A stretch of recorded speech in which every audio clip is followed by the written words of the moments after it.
Good morning, and thanks for being with us here on ETX Covered. More than half of the registered voters in Texas have already cast a ballot, but candidates are trying as hard as they can to reach every last possible supporter. Senator John Cornyn brought his campaign tour bus to Tyler this week and made his case for another 6 years in Washington.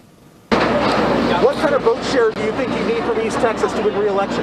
Big.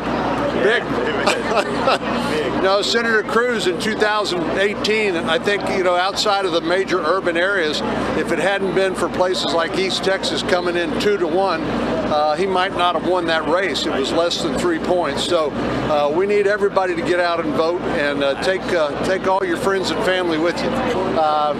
Obviously COVID-19 is the thing that has changed all of our lives in dramatic ways. We passed 4 bipartisan bills providing support for our frontline healthcare workers, testing, personal protective equipment, and we've invested in therapeutics that are saving lives and a vaccine research that ultimately will allow us to get back to the new normal.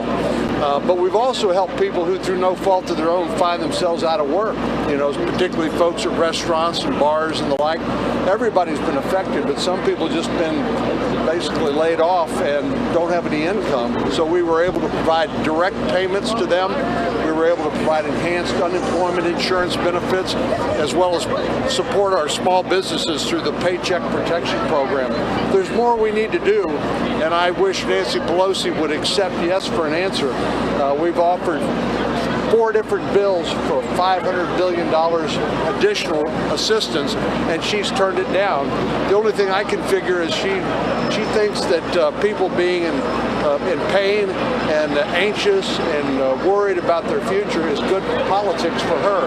But I hope the voters prove different.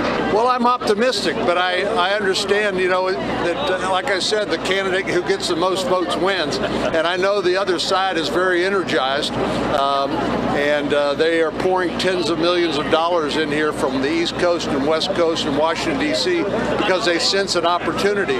But we've learned some lessons. We've recruited a lot of new Republican voters and registered them, and we're traveling to places like East Texas to encourage everybody to get out to vote. So that's the bottom line. Turn out to vote, because this is your chance to stop this radical transformation of America and to maintain Texas as really an exceptional place to live and work and raise a family. Since there is a chance that Democrats could regain control of the Senate and the White House, what do you think your role would be at the Capitol if that were to happen? Well, if Democrats win the White House and control the Senate and the House, my main role is going to be stopping bad policies.